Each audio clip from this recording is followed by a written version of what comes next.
everybody, it's me, Steve Schnee, and you are watching the CD Junkie.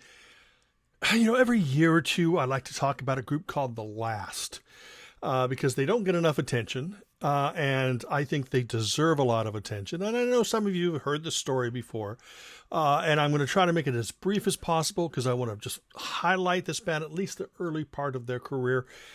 And the reason that I do it every couple of years is I'm not arrogant enough to think that everybody who watches my videos has seen all of them. Some people came along in the last 6 weeks or 3 days or 3 months or the last year, and they haven't seen me talk about this band. So that is why I'm doing it, because I love to talk about a group called The Last. They were an LA band. Now, back when I got into The Last, this is going to be a video about how one group could change your entire view of music. It could change your world. It could change the way that you listen to music.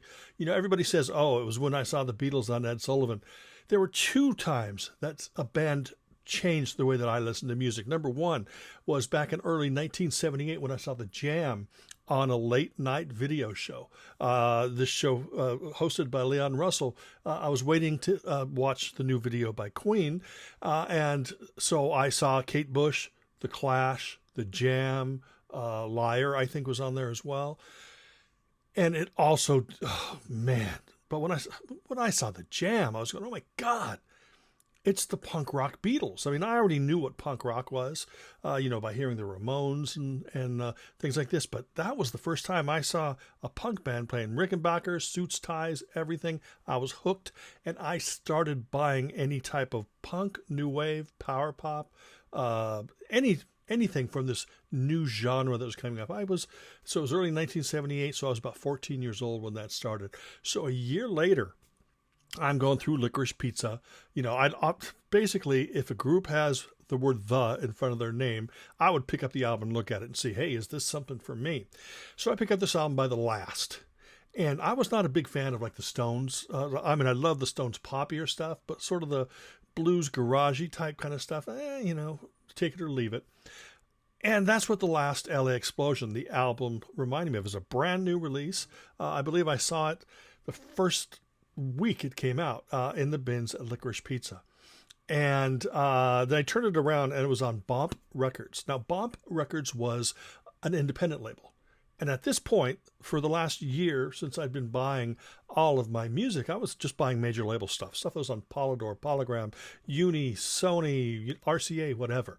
And that's really what I was buying, just major label stuff.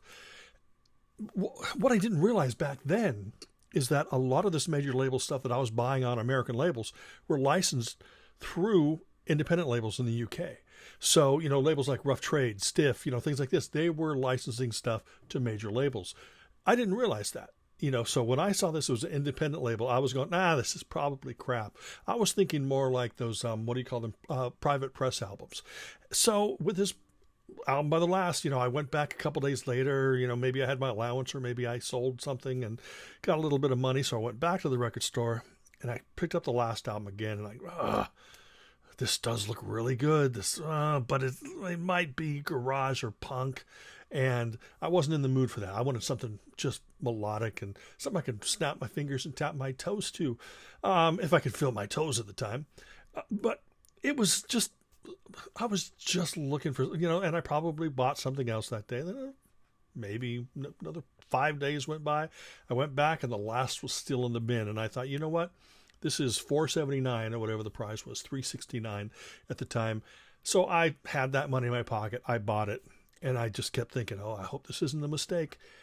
I took it home, put the needle down, and boy, I just zapped into the universe. It was so wonderful.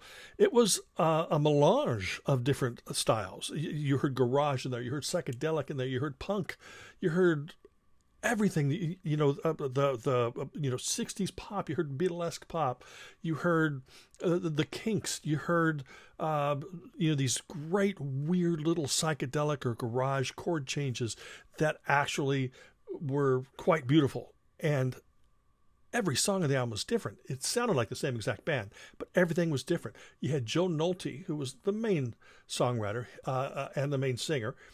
He actually vocals and guitar. Then you had David Nolte, who was bass and guitar. And then you had Michael Nolte, who was secondary vocals. He was a vocalist in there and played various instruments. Later ended up playing more keyboards in the band. Then you had Jack Reynolds on drums. And then you had their secret weapon, a gentleman by the name of Vitas Materé. Vitas Materé. What a name. This guy. He played keyboards. He played flute. He helped arrange the songs. Joe Nolte may have taken these gems and presented them to the band and say, oh, listen to this. But Vitas took it and they said, ooh, a little bit of dust there. Let me shine it up. And let me create something very Joe Nolte, but also something quite beautiful. And that is what LA Explosion by The Last was all about. It was 1979. And it was an album that just immediately expanded my universe, my musical universe. I no longer thought to myself, I'm not going to buy that because it's on an independent label. No, this opened me up. This kicked down the doors, knocked down the fences. This opened the floodgates. It allowed me to look at everything with a new frame of mind, saying it doesn't matter what label it's on. What matters is what the music is all about. So this album also gave me the confidence to try new bands. You know, I mean, I was doing that back in the day. I was just going, Yachts? What's this Yachts about? Fell in love with it. One of my favorite bands ever. Oh, what's this Brown Tchaikovsky? Here, let me give this a shot. Oh, who are these records guys? Let me give this a shot. This is stuff that changed my life. This is stuff that I still listen to religiously today. And it is powerful. Music is such a powerful thing. It moves you. You know, the guys in The Last, they probably got that listening to the Beatles, the Stones, the Who, the Kinks. I got that from listening to The Last. I love a lot of these other bands, but boy, that last album. Now, of course, that album is on CD. This is LA Explosion. It's a slightly altered cover there. But it is an amazing album. They added bonus tracks to it as well. It's hard to see there. But then I just anxiously awaited, because they were an LA band. So I didn't go to a lot of clubs at the time, but I never saw the band. Never saw them back in their original early days. But I had heard that some people were quite unhappy because the album was poppier when live they were a lot more aggressive. But to me, there's aggression there. But the songwriting is just incredible. The playing, the vocals, everything, the melodies, the hooks, the dynamics, everything about this band mattered. And it was all down to Nolte, Jack Reynolds, and Vitas Materé. You know, when I say Vitas Materé, I almost just want to do jazz hands every single time. But I waited around for another Last album. Could not believe this one. And it didn't come. There was no second album. Or so I thought. No, there was a second album. But they rushed it. They didn't have control in the studio. And it never got released. It was an album called Look Again. It was supposed to come out in 1980. Now, before I get into this album, when I say there wasn't a second album, I'm saying there wasn't a second album immediately. Because there was an album after this, and then there were several more later. And I'll tell you about those in just a second. But we're just focused on the first three albums on this episode of CD Junkie. So, in 1980, they were supposed to release an album called Look Again. Nothing came out, but then there was an EP that came out called Fade to Black. And what Fade to Black is they had actually written the theme to a movie called Fade to Black. I think Dennis Christopher was in it. It was like a horror movie or something. And so they recorded the theme, but it wasn't used in the movie, but they decided, Bomp was going to release that as an EP. So they just took 3 songs that were supposed to be on the Look Again album, put those on this EP and released it. And eventually, they left Bomp Records. But 40 years, I know I said 4 there, but pretend my fingers are 10 years each. 40 years after the Look Again was recorded, it finally came out on CD. And it was properly mixed, properly mastered, and it is incredible. It is on par with LA Explosion. It is so glorious and wonderful. The songs, there's more power to it. And it may not be as lightweight in some parts that LA Explosion was, and I love the lightweightness. This is just an incredible album. It has Vitas Monterey, and it has the Nolte brothers. Now, Jack Reynolds, the drummer, was replaced by John Frank for this album, but it's incredible. It's just an amazing album, and it's a mixture of pop and punk and power pop and psychedelia, and there's Vitas Monterey's keyboards, and just so much to love about this album. But then that this was an album that was supposed to come out in 1980, didn't come out until the year 2020. Now, when this CD was coming out, I was asked to contribute some liner notes to it, and guess what? They didn't use them. They were saying, well, there too many people, better known people, had submitted liner notes, but I think that I just suck as a liner notes person. No, not really, but it's a great album. Still, even without my liner notes, it's great. Fantastic. So anyway, let's go back to the last. Now, nothing had come out, in 1980, 81, 82. But in 1983, I was up at Renee's All Ears on Melrose, flipping through the bins, and there in the miscellaneous import L section was an album by The Last called Painting Smiles on a Dead Man. Now, I had heard that The Last had recorded some demos and stuff, and there were cassettes floating around, and a lot of people were talking about this rare Last release that was only on cassette. Well, I guess a lot of those songs ended up on this French only album called Painting Smiles on a Dead Man. It showed the band moving a little bit away from the sound, but it was still very much The Last. More keyboard, a little darker, not that much, because it's still great pop. Oh my God, Joe Nolte. Just when you listen to this guy, it's just incredible. Now, by this time, though, The Last, Mike Nolte had left. I believe David Nolte was on part of the album. I think John Rosewall who was on part of the album, but it still had Joe Nolte, still had Vitas Monterey. John Frank was still there. Steve Andrews was added as a guitar player. But the album Painting Smiles on a Dead Man never been released on CD. I heard rumors through the pipeline that they're supposed to be remixing it or remastering it. And actually it's going to officially come out. But that's old news, and, my dreams may not be fulfilled. But if you can track it down on vinyl, if you can track down LA Explosion on vinyl, good for you. You need to do that. But definitely check it out on CD. That is still available through Bomb Records. And then this remaster, and that's on Backlash, their label. I think it's distributed through Fat Possum or something. But both of these are incredible views, incredible peeks into what was going on in Los Angeles. It wasn't all great power pop like 2020 and the Plimsolls and the Knack. There was also sort of a slightly darker, more manic scene happening as well. In fact, this scene here inspired a lot of the Paisley Underground. The bands like the Bengals, Rain Parade, Green on Red, 3 O'Clock, stuff like that. This stuff here was before that. These guys are incredible. Amazing. Joe Nolte, great songwriter. Vitas Monterey. The Last continued. They've released quite a few things. They signed to SST Records, and they released Confession and Awakening and Gin and Innuendos. And then there was an acoustic album featuring just Joe and Mike, and that had them going through some of their catalog tracks and unreleased stuff. And then there was an album called Danger as well. The Last also influenced groups like The Descendants and All and people like that, but they're just an amazing band. Still, I am moved and motivated by this band every single day of my gosh darn life, just as much as I am Neil Diamond and Glenn Campbell and stuff. This is all the stuff from my early formative years: Beatles, Monkees, Neil Diamond, Glenn Campbell.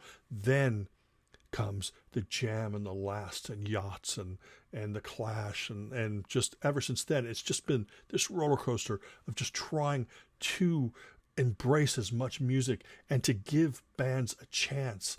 That's what The Last did for me. It opened me up to say, give it a try. It's just money. Maybe that's why I don't have any now. But I have all the stuff on CD. So anyway, I'm done talking about The Last right now. They're a band that you need to invest in. So what I'm going to do right now is I'm going to play a medley that features snippets of a few songs from each of the first 3 albums that I talked about. LA Explosion from 1979. Look Again, which was recorded in 1980 but not released until 2020. And of course, Painting Smiles on a Dead Man, which is vinyl only. I know this is the CD Junkie. Oh, stop throwing the tomatoes. But you're going to dig it. I know it. I know it. And if you don't dig it, well, you're wrong. So anyway, sit back, relax, give this a listen, and I will see you on the other side. Take a look around and you'll see what I mean. It never could have been 10 years ago. The answer should be plain when you stumble back again. They never felt the kind of pain the real world brings me out. Oh, baby, do you want to take a ride with me? Down to the side of the waves, to the surf of the sea. The sun is out, the waves are breaking me. Baby, baby, say you'll take a ride with me and we'll run another summer sun by the summer waves. Every summer day, every summer day. Because I wanna go, and I wanna scream and shout. Don't say no, I know I found it out. You know I wouldn't be here unless it was true. And I want you to believe, and I want you to understand. And I wanna know, I wanna be your man. I wanna be your man. This kind of feeling would always descend on somebody else, and now it's got me too. I don't know what to do. How can I explain the way I feel today? Tell me what to say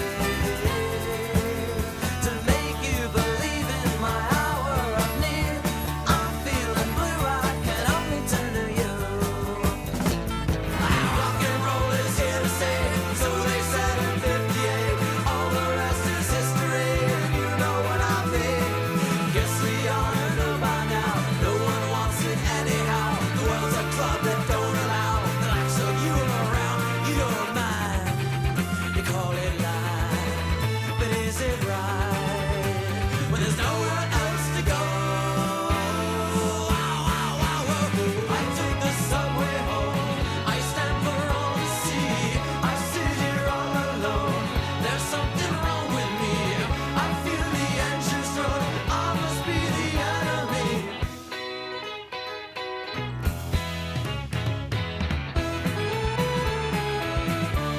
Once in a dream, a time, long years ago, I recall. I stood before a while, a stone and bricks cracked with the years, and I swore to free them all. For it lay between me and someone, a girl I had never seen. Once that was me, watching and waiting. That was my dream till I found you. Caught the 17, the only killers on the streets of the police. Some people might have died. Some people shook their heads and stayed inside. Some people left LA. Some people joined the rockabilly train. Some people watch TV, but with a little difference, you look within. And I saw you. From pools of water, pools of blood they rise, and will not be denied the right to ask them why they had to fight. Someone in the backseat, someone took a wrong turn, someone had a radio, someone's on the rise now. Lightning strikes, I heard it all before.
that's it. I hope this inspires you to check out the music of the last, but mostly I hope it inspires you to just check out new music.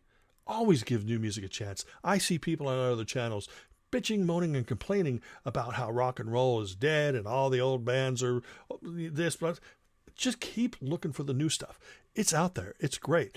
Whether it's old, new, borrowed, or blue, it doesn't matter. If it moves us, motivates me, then I'm going to talk about it. I love it so much. That's all I'm going to talk about is stuff that I love. Why tell you about stuff I don't love? I know it'll boost the views and the subscribers, but I'm not about that. I'm about sharing passion, love, and joy for music. Anyway, thank you everybody for taking the time to view this video. Remember to like, comment, share, subscribe, ring that bell for future notifications. And until the next time, remember me. I'm Steve Schnee, the CD Junkie.